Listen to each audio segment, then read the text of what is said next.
बिस्मिल्लाहिर्रहमानिर्रहीम, अस्सलाम वालेकुम। मैं हूं मोहम्मद जुनैद अलीम। नाज़रीन, फाइनली डोनाल्ड ट्रंप को यह एहसास हो चुका है कि ईरान वेनेजुएला नहीं है। जिस तरह से वहां पे उनकी फौजें गई थी, उनके सदर को गिरफ्तार किया था और फिर उसके खिलाफ मुकदमे अपने मुल्क में चलाए, ऐसा कुछ ईरान में तो मुमकिन नहीं है।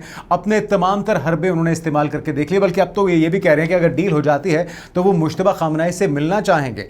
लेकिन साथ में वो धमकी भी देते हैं और कहते हैं कि अगर डील ना भी हो तब भी वो अफसूदा शुदा जो यूरेनियम है उसे हासिल कर सकते हैं। लेकिन कैसे, ये सवाल है।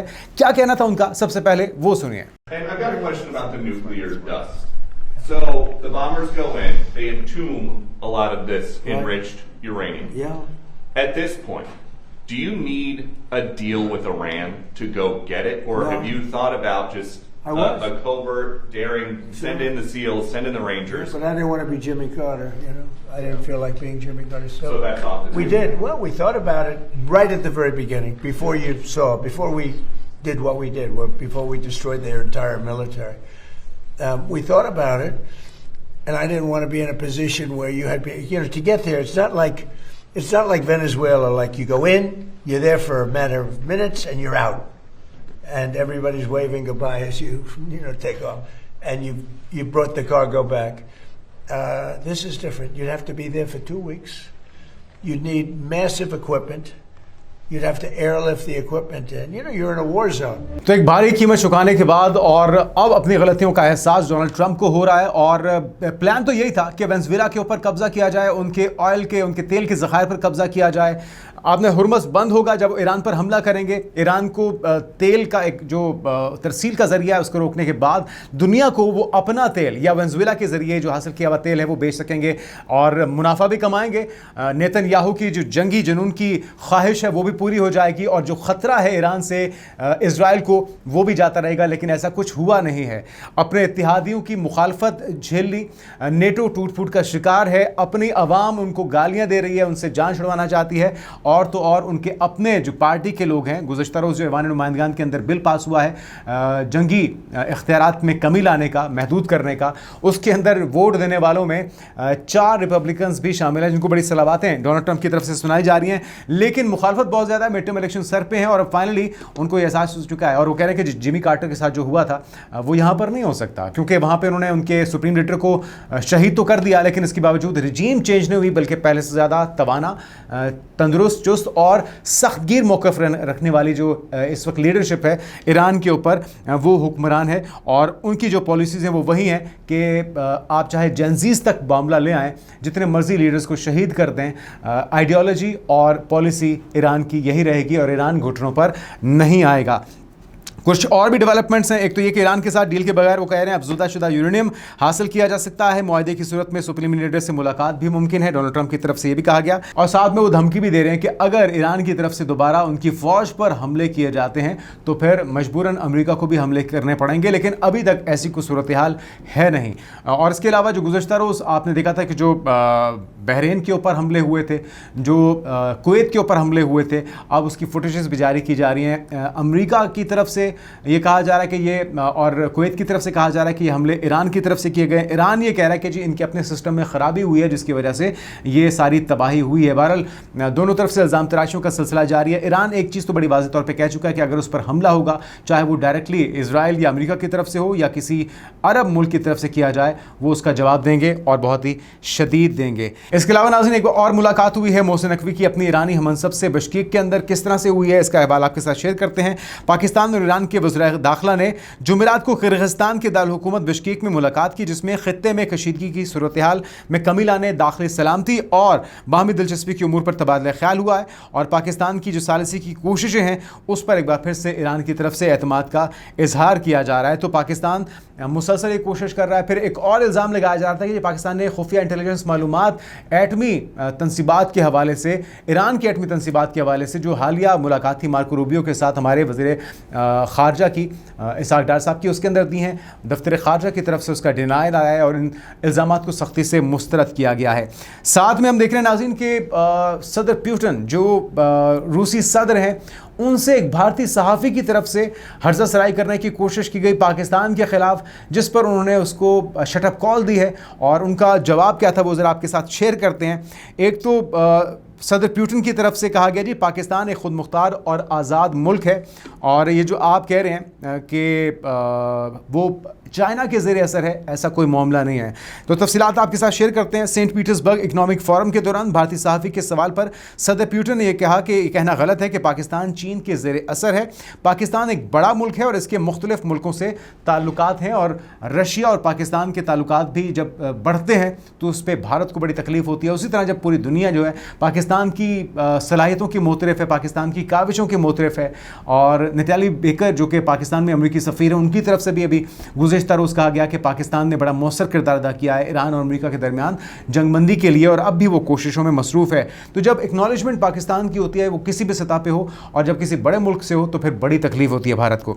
बहरहाल व्लादिमीर पुतिन ने कहा है कि रूस ने चीन के साथ हमेशा फौजी मैदान में ताउन किया और ऐसा करना जारी रखेंगे। एक और पेशरफ्त दी हुई है, वो भी आपके साथ शेयर करते हैं। बहरहाल उन्होंने कहा कि ईरान से मुतल्लिक सवाल पर पुतिन का कहना था कि रूस का ईरान के साथ एतमाद का ताल्लुक है और बहरान हल करने में रशिया ईरान की मदद कर सकता है, अमेरिका की मदद कर सकता है। इस वक्त ज़ेलेंस्की की तरफ से, यूक्रेनी सदर की तरफ से एक खुला खत लिखा गया है सदर पुतिन को, और उन्होंने कहा कि हमने बहुत जंग लड़के देख लिया है, अब वो मुज़ाकरात के लिए तैयार हैं, और अगर सदर पुतिन की तरफ से कोई हामी भरी जाती है तो वो उनसे मिलने के भी ख्वाहिशमंद हैं। तो बहरहाल ये एक बड़ी पेशरफ्त है कि यूक्रेन को इस चीज़ का एहसास हो रहा है कि जंग किसी के मफाद में नहीं है। अगर ये बहुत पहले कर लिया जाता तो इसके बेहतर नताइज होते, इसकी इतनी बड़ी तबाही ना होती। 2000 मुरबा किलोमीटर से ज़ायद का जो इलाका है वो रशिया की तरफ से यूक्रेन का अपने कब्ज़े में लिया गया है, और मज़ीद भी वो कहते हैं कि ये सिलसिला जारी रखा जाएगा। बहरहाल ईरान और रूस के दरमियान भी एक मुआहिदा हुआ है लगभग $25 अरब यानी कि $25 बिलियन का,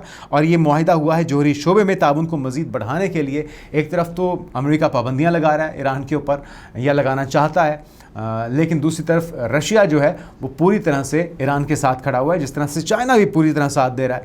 और चाइना के ऊपर इल्ज़ाम भी लगाया जाता है कि जो इंटेलिजेंस मालूमात हैं जो ईरान की तरफ से इतने मौसर हमले किए जाते हैं, उसके पीछे चाइना और रशिया दोनों का किरदार है। साथ में हम देख रहे हैं कि एक और मुसलसल जो स्पॉयलर का किरदार इजराइल की तरफ से अदा किया जा रहा है। एक तरफ तो अमेरिका ये कोशिश कर रहा है कि हम लोग को रोका जा सके, और ख़बर ये भी है कि डोनाल्ड ट्रंप की तरफ से इजरायली वज़ीर-ए-आज़म नेतन्याहू की अहलिया को भी दबाव में लाया गया है, उससे मनाने की कोशिश की गई है, क्योंकि कहा यह जाता है कि नेतन्याहू की अहलिया का उसके ऊपर बहुत ज़्यादा कंट्रोल है, और जो फैसला साजी है चाहे वो हुकूमती सतह पे हो, उसका बहुत ज़्यादा दारोमदार उसकी अहलिया के ऊपर होता है। तो डोनाल्ड ट्रंप ने सही जगह पे ये एफर्ट पुट की है, और अब देखते हैं कि इसका क्या नतीजा निकलता है। लेकिन अफसोसनाक बात यह है कि इस सीज़फायर मुआहिदों या इसकी कोशिशों के बावजूद, मुज़ाकराती अमल जारी रहने के बावजूद वायलेशन की जा रही है, और मासूम निहत्ते लबनानियों को निशाना बनाया जा रहा है। ताज़ा कार्रवाइयाँ भी बताया जा रहा है कि रिपोर्ट हुई हैं, जिसमें बहुत से लेबनीज़ जो हैं वो शहीद भी हुए हैं। आखिर में नाज़रीन आपको खबर देते हैं कि मणिपुर के हालात बहुत अबतर हो चुके हैं। वो भारत जो पाकिस्तान को खुदा न खास्ता टुकड़े टुकड़े करना चाहता था, बलूचिस्तान में अलहदगी की तहरीकों को हवा देता है, सिंध में दहशतगर्दी करवाता है, पंजाब में दहशतगर्दी करवाता है, केपी में दहशतगर्दी करवाता है, और ये तसव्वुर करता है कि पाकिस्तानी डर जाएंगे, पाकिस्तानी टूट फूट का शिकार हो जाएंगे। पाकिस्तान पहले से ज़्यादा आज मजबूत खड़ा है और मुत्तहिद खड़ा है, लेकिन इस वक्त भारत के अंदर जगह जगह आज़ादी की तहरीकें जोर पकड़ रही हैं। मणिपुर में इस वक्त हालात बहुत ही अबतर हो चुके हैं। 3 से ज़ायद सिविलियंस की वहाँ पे डेथ हुई है पिछले 24 घंटों के अंदर, और मादनियात चोर है भारतीय सरकार, भाजपा सरकार। इसका इंकशाफ मैं नहीं कर रहा, बल्कि खुद मणिपुर के लोग कर रहे हैं। हाजिर सर्विस एक लेफ्टिनेंट कर्नल अंजलि पत्थर के रोका गया है अपने कॉन्वॉय के साथ, वो मादनियात पर कब्जे के लिए जा रही थी। मकामी लोगों ने कहा कि भाई भारतीय सरकार को हमारी जो कुदरती वसाइल हैं या जो रेयर अर्थ मिनरल्स हैं उन्हें ना तो हाथ लगाने की इजाज़त है, ना हासिल करने की इजाज़त है, बल्कि हम अब डायरेक्टली यूएसए के साथ, अमेरिका के साथ डील करेंगे। अमेरिका को अगर हमारे मिनरल्स की ज़रूरत है, मादनियात की ज़रूरत है, तो आए हमसे डील करें। ज़रा हो क्या रहा है देखिए अपनी आंखों से। 12 बिलियन टन का सोना बेचा है मोदी सरकार ने। ये अपने आप एक अद्भुत घटना हमारे सामने आई है इस समय निकलकर। और ब्लूमबर्ग इकोनॉमिक्स की एक रिपोर्ट के मुताबिक रिजर्व बैंक ने मई 2026 में, अभी जो महीना गुजरा है, रुपए को रिकॉर्ड गिरावट से बचाने के लिए, देश के विदेशी मुद्रा भंडार की सुरक्षा के लिए $12 बिलियन, करीब करीब 1,20,000 करोड़ रुपए का सोना बेच दिया भारत। 880 टन सोना था, और इस बार के स्टॉक में सोने का स्टॉक नहीं दिखाया गया। सुनने में आया है कि सोने का कितना स्टॉक है। कहा जा रहा है कि भारतीय अर्थव्यवस्था पर आए भारी संकट को संभालने के लिए यह कदम मोदी सरकार ने उठाया है। तो नाज़रीन, ये चांदनियल मादनी इलाका था जहां पे कीमती पत्थर बहुतात में पाए जाते हैं और एक कॉन्वॉय के जरिए जो लेफ्टिनेंट कर्नल थी अंजलि, ये वहां पर जा रही थी उस पर कब्जा करने के लिए। इनको मकामी लोगों ने रोक लिया और जाने की इजाज़त नहीं दी। उन्होंने कहा कि हम अमेरिका से खुला मुतालबा करते हैं कि अगर उन्हें इन मादनियात की ज़रूरत है तो आए हमसे डील करें। एक और विजुअल्स मैं आपको दिखा रहा हूँ जो आप फुटेज में देख रहे होंगे। ये मकामी लोग हैं, अलहदगी पसंद हैं, जिनकी तरफ से एक मकामी पुलिस स्टेशन के ऊपर उखरुल में मौजूद ये मणिपुर का इलाका है जहां पर एक पुलिस स्टेशन के ऊपर कब्जा किया गया है और फिर यहां पे जश्न मनाया जा रहा है।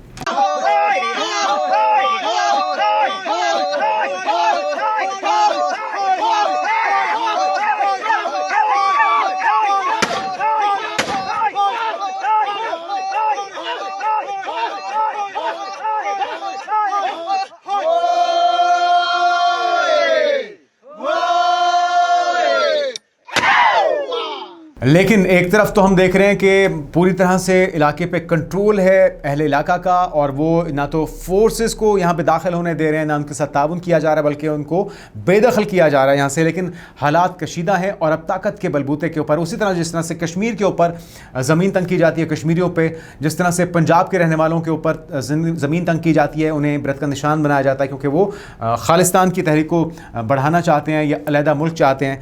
उसी तरह से ये दो मकामी गिरोह आपस में लड़ पड़े हैं। 3 अफराद यहाँ पे मारे गए हैं, हलाक हो गए हैं और 7 से ज़्यादा मकानात को आग भी लगाई गई है। तो इस वक्त हुकूमती रिट जो है वो मणिपुर में कहीं दिखाई नहीं देती।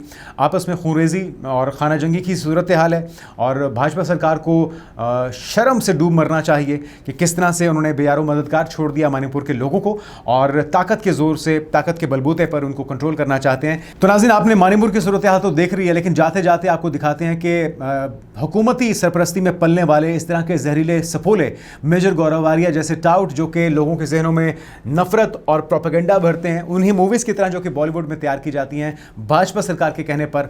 उनकी ख्वाहिश क्या थी मेजर गौरवारिया की, बल्कि वो तो क्लेम भी करते हैं, वो तो ओन भी करते हैं कि बलूचिस्तान में जारी दहशतगर्दी की तंजीमों के कारिंदों के साथ वो डायरेक्ट राब्ते में है।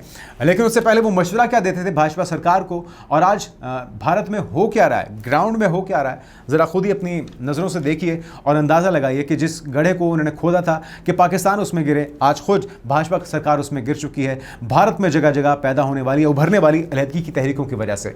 आने वाले दिनों की पेशरफ से आपको आगाह करते रहेंगे। अपना ख्याल रखिएगा। अल्लाह हाफिज़। कितना पैसा डालो बलूचिस्तान में, इतना पैसा डालो, 1 साल का 6 अरब डॉलर।